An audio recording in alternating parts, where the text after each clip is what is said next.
Hello and welcome to this special GSMA live webinar, which is designed to help you with everything you need to know about entering and making the most of your entries to the GSMA's Global Mobile Awards for 2016, or as they're now known, the GLOMO Awards for this next year. My name's Mark Smith and I'm the Marketing Director at the GSMA, and I'm delighted to welcome our guests on the panel. First of all, we have Adriana Nukta, who has taken over as the chief judge, the head judge of all the judging panels in the awards this year, from Bill Best, who has been the head judge for the last 8 or 9 years.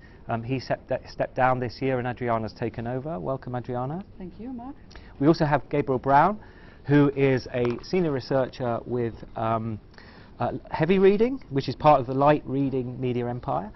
And you focus on technology and network architecture in your role as a senior researcher. Yeah, that's exactly right. Yeah, good. And we also have with us today Jack Kent, who's with IHS, which is an independent technology analyst. And you specialize in the app space, particularly around music and social media games. Yeah, virtual mobile media. Well, great. Well, welcome. Maybe you could tell us a little bit about your background, just because I've just touched on that, but you might just want to talk about your sort of background in the industry. Okay, shall I start? Yes. Okay. So I've been involved with the GSM Association for the last 20 years. I've been in telecoms therefore also for 20 years. Actually, I remember the first mobile awards, so I'm really proud now to be the chair of the 21st edition of the GLOMOs. So that's, for me, it's like a very nice honor to take this role. And currently I'm working as an independent senior advisor for organizations in the mobile industry. I've been involved with the GSM Association over the last 20 years, coming in, coming out on a different basis. I've been chairman also in a grey past. And that's it, I guess. Gabriel, you've been involved in the industry since '98? Yes, somewhere right? Around then. So it's a long time. You've seen a lot of changes. How long have you been involved in the judging on the awards? You know, I was trying to think about that on the way here. I can't actually remember the first one, but it's been. I've definitely done quite a few of them. Yeah. It's going to be interesting. You know, Bill Best ran quite a tight ship, so we'll see. We're looking forward to Adriana taking over. And you're judging on the best technology breakthrough category. That's right, isn't it? Indeed, yeah. Yeah.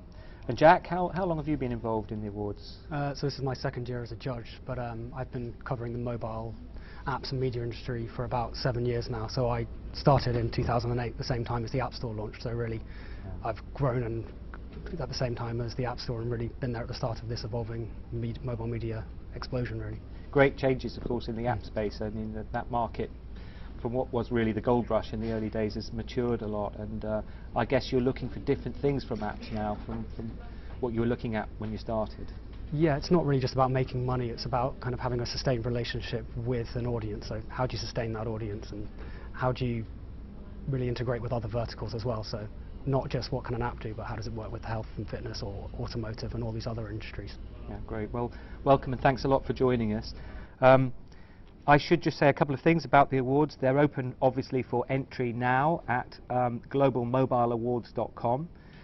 They're open until Friday the 27th of November at 5 p.m. GMT, so you've got effectively the month of November to get your entries together, and I'd encourage you to have a look at the website, have a look at all of the information there, from the rules to the questions that we've answered, right the way through to the process and the supporting materials that you'll need to enter. That's important, firstly.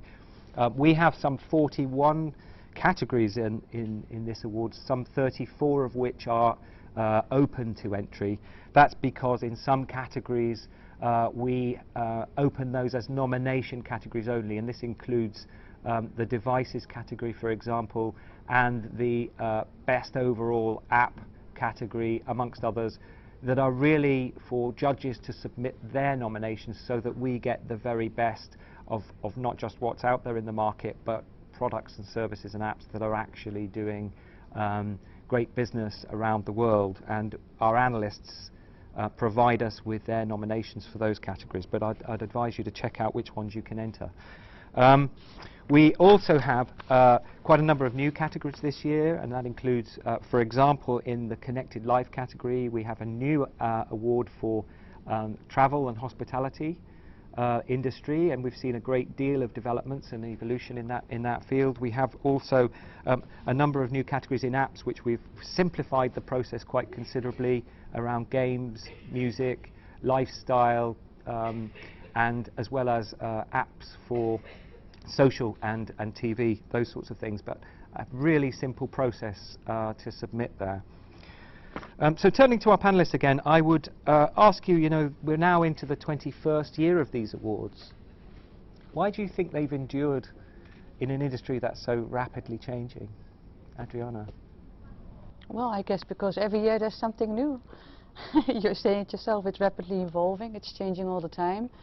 I think those that win or nominate, they see great value in the awards. I think it's a demonstration to the industry at large of what you can do, what your product or service can add, the added value it can give.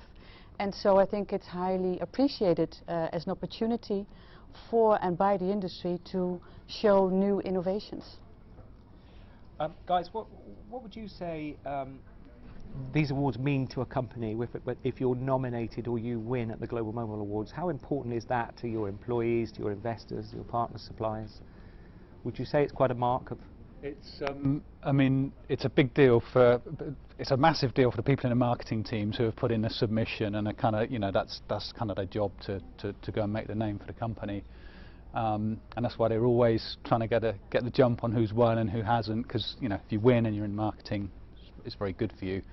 I think probably the people who perhaps it matters more to really is the people in the company sort of designing the product, developing the product, who don't really necessarily get to see the light of day too much. They don't know so much what the market think. If you're a software developer or an engineer somewhere and you don't have exposure to what the market thinks of your product and your work, I think it's a very good a nomination is terrific, and to win it is fabulous. It's kind of a great endorsement of a lot of hard work, really, for people internally anyway.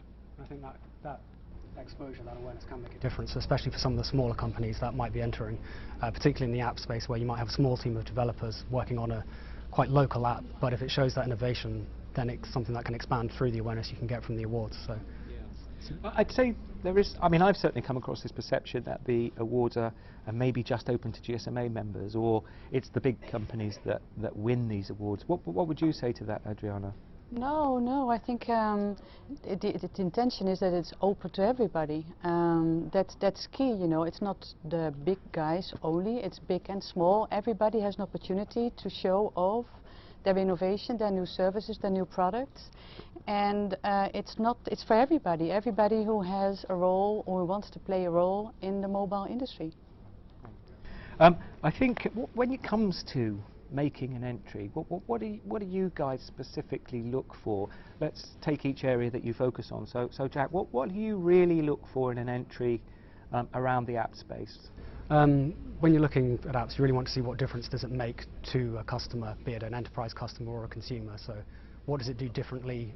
Why is it interesting? But also to have something to support that. So showing data that people actually use it, or people actually do respond to what you're trying to do.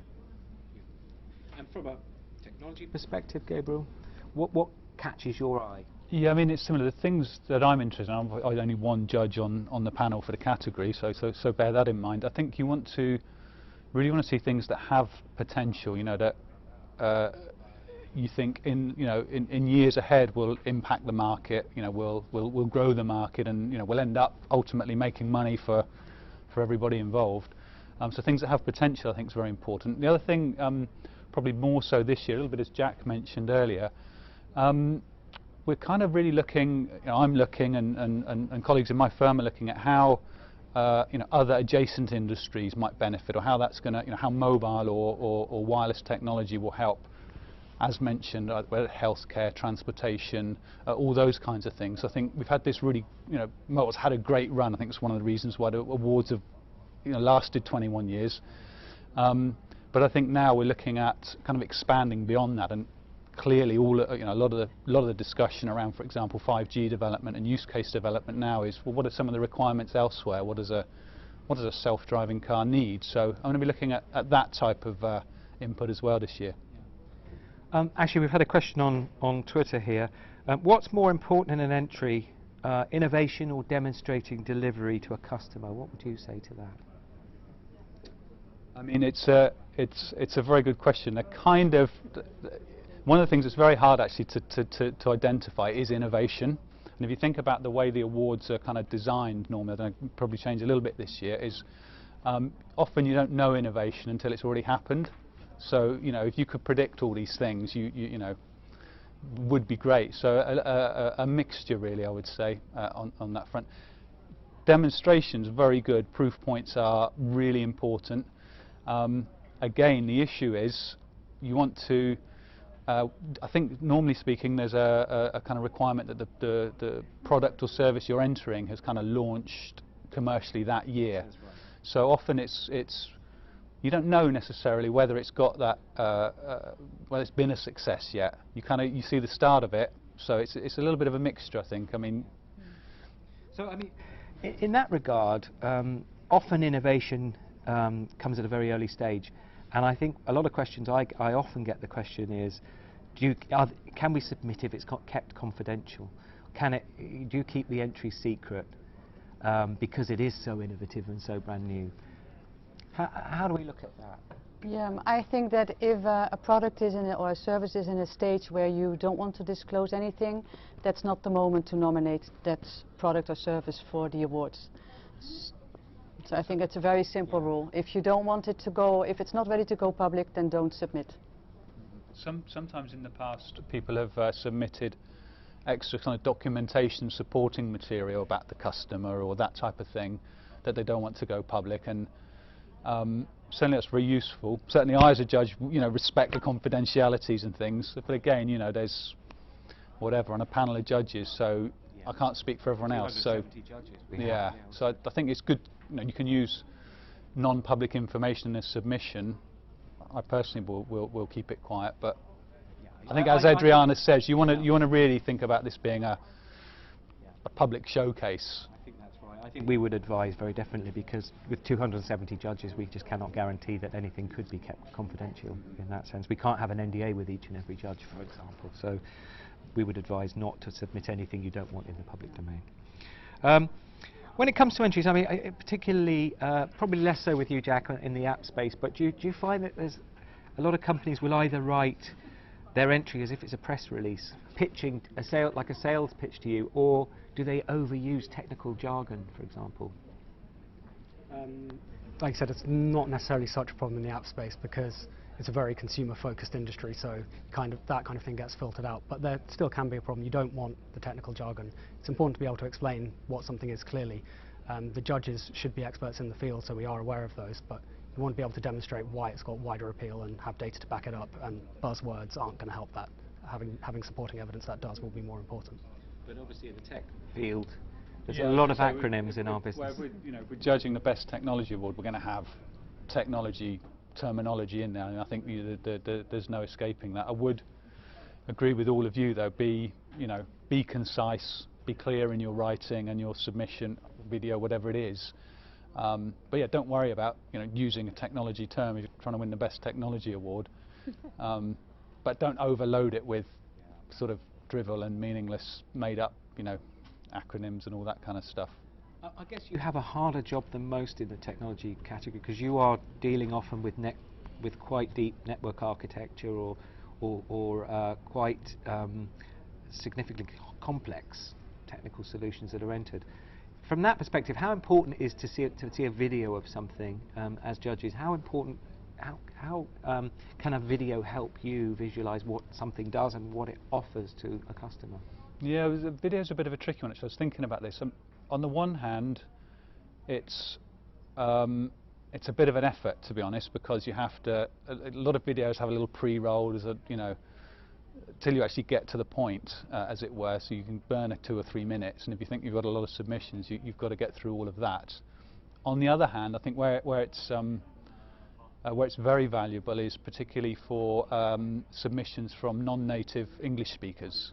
You know, it's a great way to kind of level the playing field, as it were, versus, say, you know, if you've got people from the US and the UK who are, or they're using, you know, English is a first language. then they've got an inherent advantage, right? Which is, you know, it's nice to have a, you know, representation from everywhere. So in that sense, video is really good.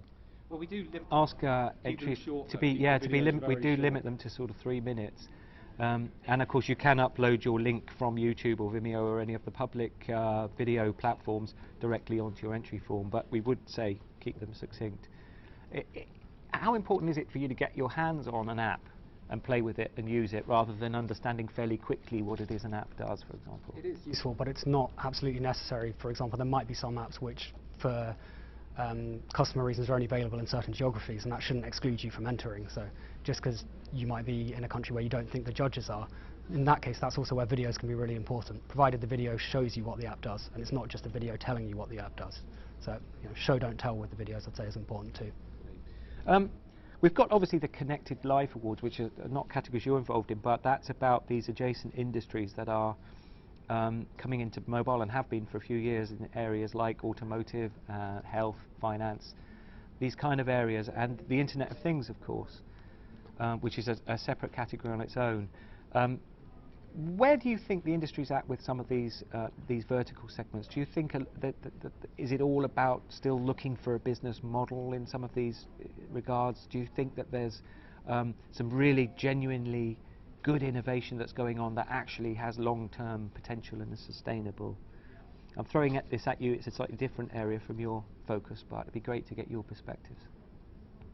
Yeah, it's quite a broad question, but I think when you look at these new industries, it's not necessarily we're looking at where you can make money straight away. The innovation can be about how you deliver a new service.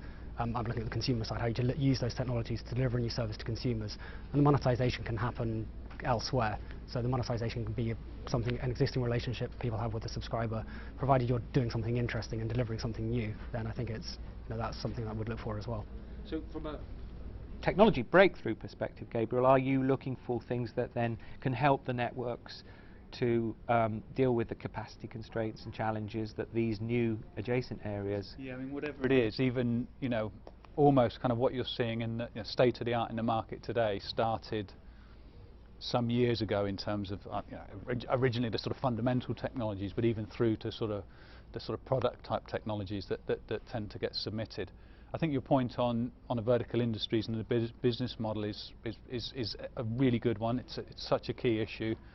From what we can see, yeah, I mean, on paper the opportunities are incredible, and just starting to see as well, you know, some actual delivery of that. And I mean, the big thing from a technology point of view at the moment is, well, people are speccing their requirements for 5G and maybe some of the 4G evolution type technologies. And I mean, there's one fundamental difference there with the previous generations is the industry's gone out to these other industries and says, well, what do you need, you know, to deliver the particular type of business you're in? What does, you know, what does a remote surgeon need in terms of feedback and haptics and latency versus some other industry? And I think that's a big change and very positive. Yeah. I guess, Adriana, you've seen a lot of change within the awards, and you know, some of these new adjacent areas. Do you think the awards act as a good showcase, that actually through these awards you can, with some real innovation, we can help bring some of these things to the attention of the media that attends the Mobile World Congress, the audiences that attend? Would you recommend those that are thinking about entering, that this is one way that you can get great attention at the world's biggest, most important event? What would you say to people thinking about entering? Yeah, I would say definitely give it a go. Because indeed, as you say, it will provide the audience to the industry at large. And as we discussed before, it is not only for the big suppliers, it is for everyone. And therefore, if you are trying something new, if you're just started but do have a product, if you are not a known name in the industry yet, but you have something available, commercially available, and you think it's worthwhile, do submit, definitely. Yeah. And a lot of that, a lot of that attention actually comes after the show as well, in the year following. You know, it's a kind of, you're a small company, it's a good way to, if you've actually won, obviously not everyone's going to win, but it's a good way to get an introduction or a foot in the door or whatever. So it's not just those days, it's for the rest of the year as well. Adriana, how many judges are we going to have across the awards this year?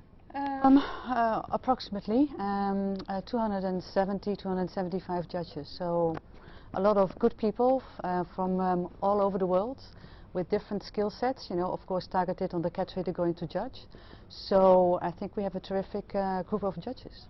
And these are, importantly, these are independent, Yes. either analysts, journalists, subject matter experts and academics? Yes. When people are approached for being a judge, of course, of key importance is not only, you know, the expertise and the skill sets and the knowledge they have about the industry, but also that they have no conflicting interests. It's key that these awards are awarded on an independent basis. It's crucial.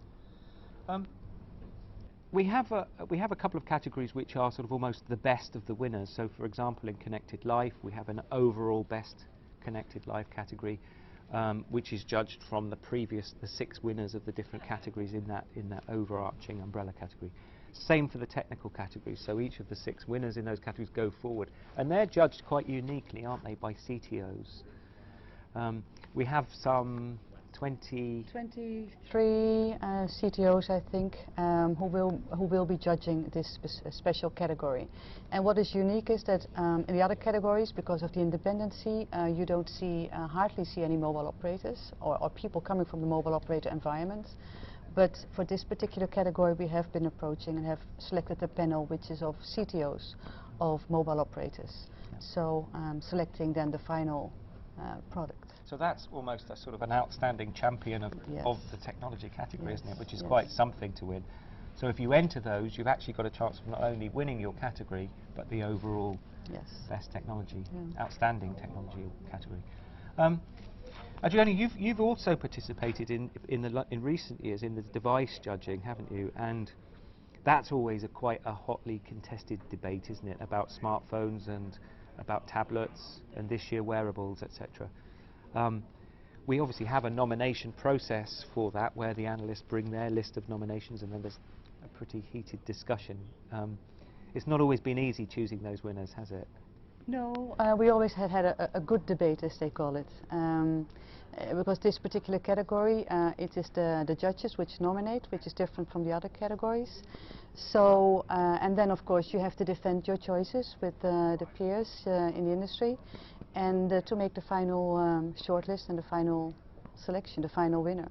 It's going to be interesting this year, isn't it? Because we're not seeing too much in the way of change around form factors that we've seen in recent years. So I think that's going to be quite an interesting discussion this year. Yes. I'm looking forward to it. So another question that we've had. My product, I've previously won in the awards. Can I enter again? Yeah, sure. I mean, sure, in the sense that I assume then that there is some major difference from the product or the entry last year. So if there is, if the product or the service has had a major change or has been improved, value added, and you consider this to be worthwhile to be nominated, then of course that is possible. If there's no change to the product, I would say no. Yeah.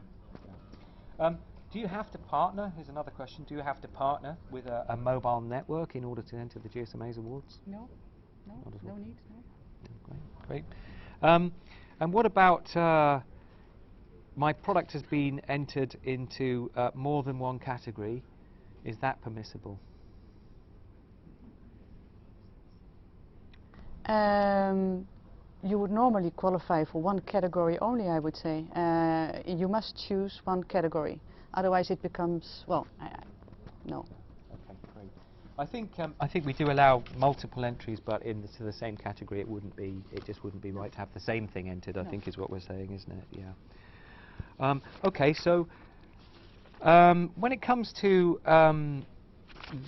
actual the process, so we close the awards on the 27th of November.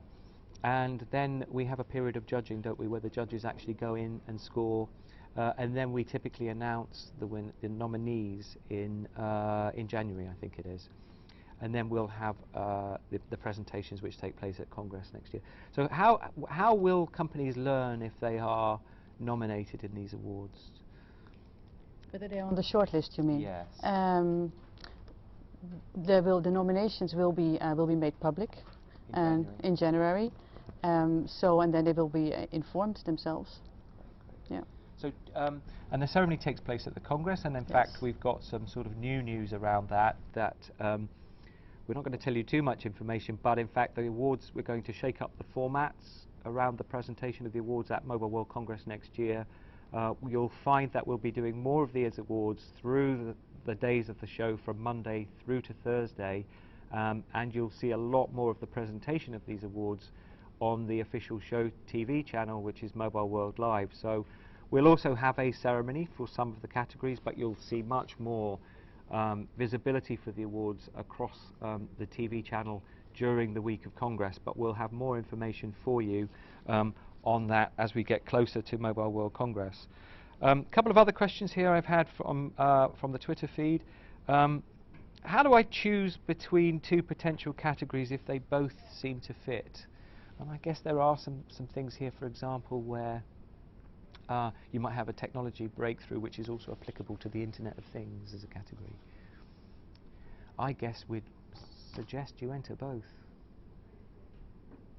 But you would then. But you would need to change the emphasis in your nomination, of course, and fit to that particular category. You really need to tailor then your nomination, so that it's clear, you know, the category you're targeting, and that you are targeting another element which you also find great about your service. And you cannot just, I would think, send in the same application, you know, twice without changing anything. Another question here: why has the name of the awards changed? I think so. We haven't necessarily changed the name completely. We still have it's still officially the Global Mobile Awards, but we have a new brand mark for the awards, which is the GLOMO Awards, which is really a shortened version of the Global Mobile Awards. And I think it's just snappier, more exciting, cooler for the Congress, and something that people can easily identify and say. In fact, that name came from one of our awards hosts a couple of years ago, James Corden, who came up with that as a snappy title for us, so we adopted it. Okay, let me see if I've got some other questions here on Twitter, which we have here. So somebody asking about what nominees can expect from the ceremony. Well, I think I've just talked a bit about that. What is the biggest challenge facing judges when deciding each year? What would you say is the biggest challenge for you guys? Sometimes it can be the diversity of different entries. So particularly in the mobile innovation, mobile apps, you can have a banking app competing with a music app, competing with a financial services app. So really, for a judge, you just want to be able to see quickly and quite clearly what each point of difference is. So you don't need to describe the industry, you just need to show what's different about your app. So getting through that sort of wealth of information into the most important things. Yeah, I mean, it's a entirely different category to Jack, but it's the same issue really. Is, you know, you have a lot of entries. Often you have a lot of very good entries, and you know, what do you do? And I guess that's where the process comes in, really. You know, I look at it and I could probably pick 10 winners. So we, you know, as we do, we rank them all, and then the other judges do theirs, and it goes through the process, and that's how you end up with a winner. But that's the biggest challenge, really, is trying to decide out of some, you know, really good entries often. I do like to add, though, if I may, Mark, that of course also eligibility criteria as such, you know, play a key role in identifying the winners, and that I think in the end is a big help in finding a final winner, because otherwise you are, you know, left. Yeah, I would sort of really second that, actually. If you know, because I don't know what the other judges do, but the way I do it is I judge it according to the criteria that the GSMA has given us. Yeah. So write your entry for that criteria, and you know, that would be really helpful, to be honest, because pay close attention to the criteria that's listed on the website when you're entering. I think that's a really important point. And another thing, don't just repeat the same paragraph 3 or 4 times to each criteria. Quite a lot of people do that because, you know, I can see why they do it, because you're like, well, is it that or is it that? But I'd just rather you just, you know, split it up or you know, wrote a different line for each aspect of it. Of course, these being the global mobile awards, people think it's all about scale. I mean, is it just about scale when it comes to? I mean, do the bigger vendors, for example, catch your eye more so than smaller vendors, or do you give equal weighting? I mean, I think it is a difficult question that you kind of want to see the potential for scale in an entry, but as we know, some of the best ideas come from smaller shops. So I definitely wouldn't say don't enter because you're small. Absolutely not.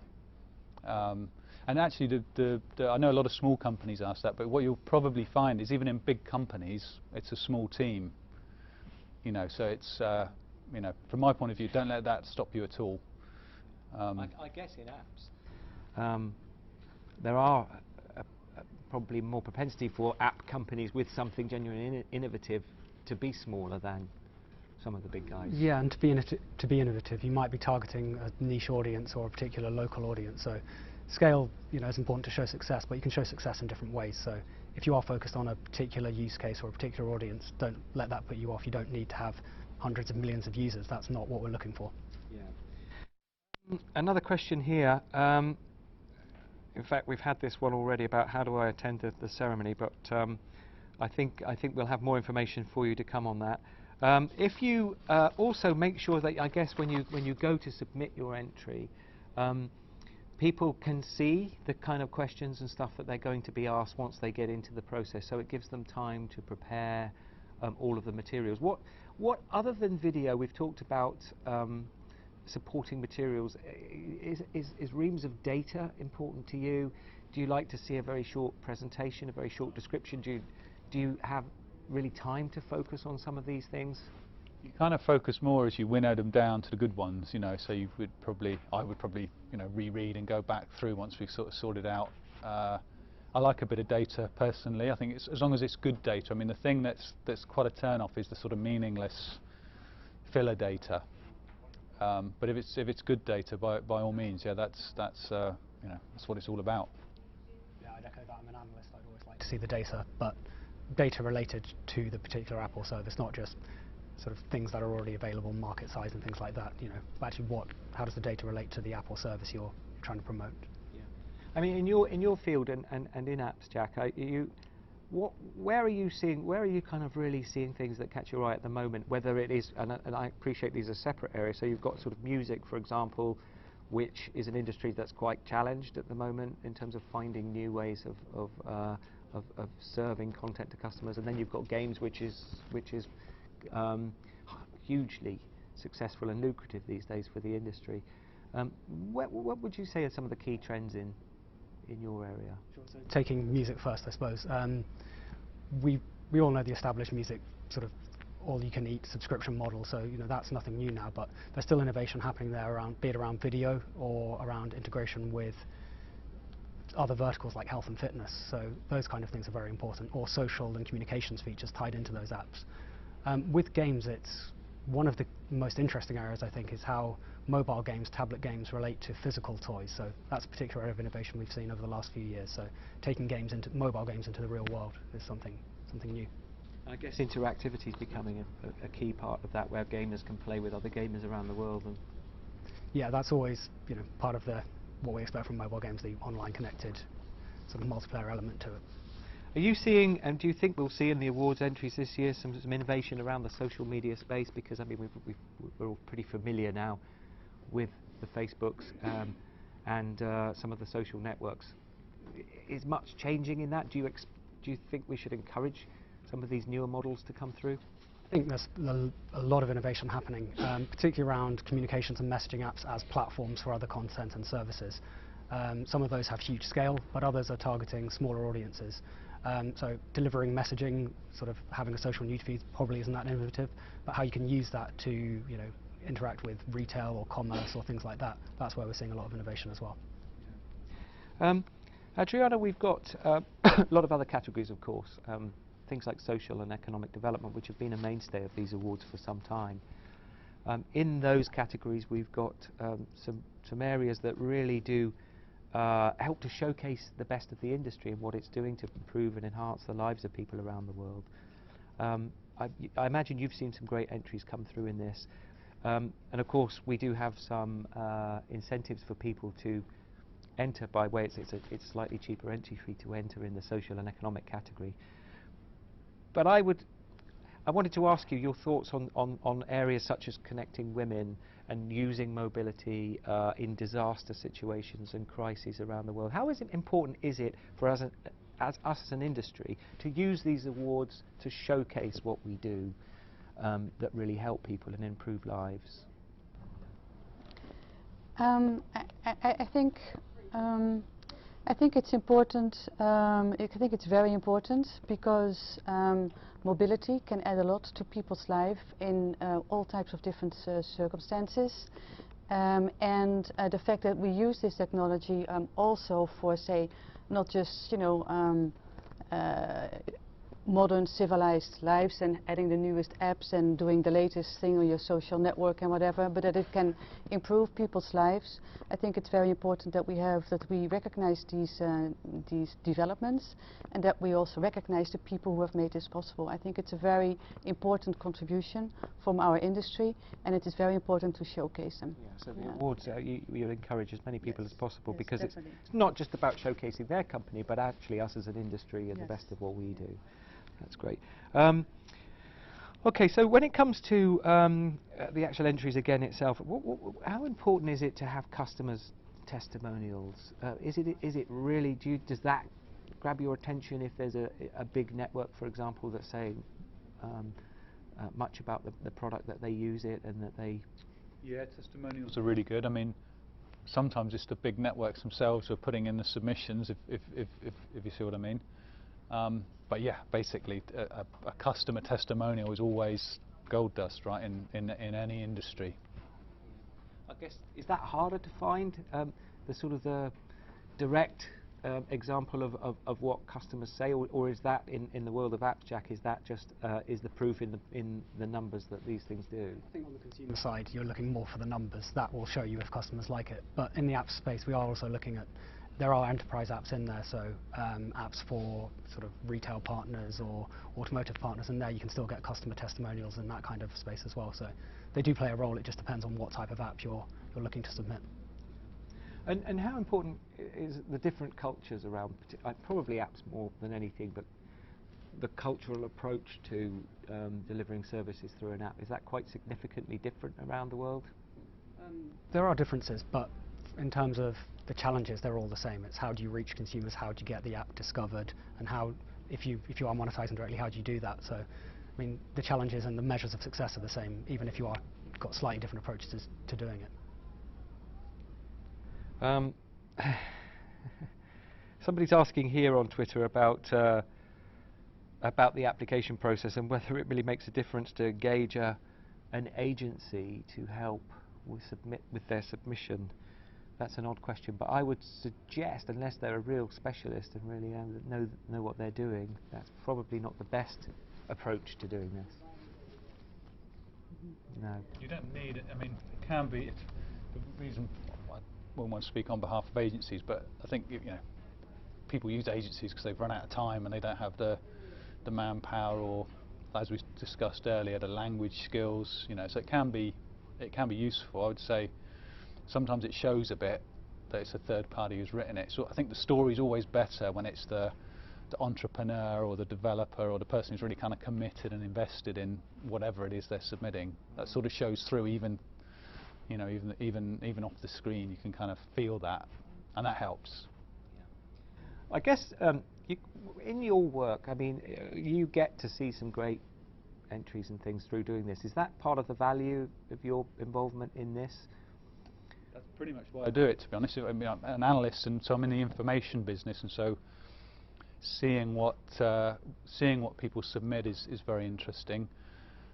Sometimes there are some extremely interesting submissions. You know, not all of them, but there generally be a few each year. And so yes, picking out the patterns. That's why I do it, really. Do you get the chance to see? Do you see things that you wouldn't ordinarily come across?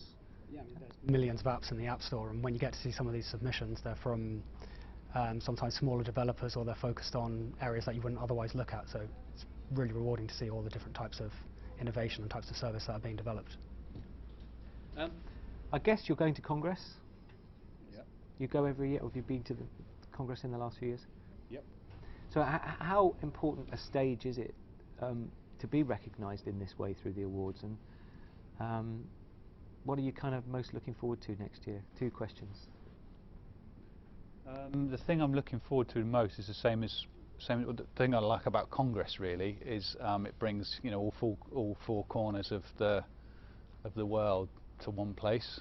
So, you know, you'll be meeting with people from an Asian vendor or carrier or app developer, and then, you know, half an hour later someone from South America, and it's kind of for me that's the best thing about it, because you can actually, you know, network in one place. I think I echo that. It's just the whole mobile industry being in one place for 4 or 5 days is something that you don't get any other time of year. So being able to speak to all those different types of the industry, and for people who are entering the awards, getting that exposure, having that within that 1 week is probably not going to happen elsewhere. Great stuff, thank you. Adriana, this will be your first year as the head judge. You've been involved in the process, as we said, but are you excited about the challenge? Because it is sometimes a bit like herding cats, isn't it? That you really got to make sure that not only do we get the process is very transparent and credible, and we have a very good, robust process around that, as I'm sure our judges will testify. But you've got quite a challenge on your hands for the first year, haven't you? Pulling all this together. Yeah, but I'm really looking forward. Like I said before, I think we have a great line of judges, a great group of judges lined up. The process has been tried for years, and I'm really looking forward to see all these new nominations coming from the industry. And so I'm looking forward to see the winners announced in February 2016. Fantastic. So with that, a couple of things. Just to really reiterate, the deadline for the awards is Friday the 27th of November this year, 2015, and the nominations or shortlist will be announced in January next year. The presentations themselves will happen over the days of Congress, which is Mobile World Congress, which is February 22nd to the 25th, 2016 in Barcelona. And look out for more about the TV presentations that we'll be going to be doing as we get closer to Congress. I think there'll be a lot more visibility around the awards. Make sure you don't miss your chance. Importantly, don't miss your chance to be a part of the submissions. Get your entry in. Start thinking about it now. Check out the website, globalmobileawards.com. And we look forward to seeing you in Barcelona next year. I'd like to thank our panelists today. It's very kind of you to join us here. We look forward to seeing you in Barcelona. Good luck with the judging. And with that, thank you for your questions. And we hope to see you again soon. Thank you very much indeed.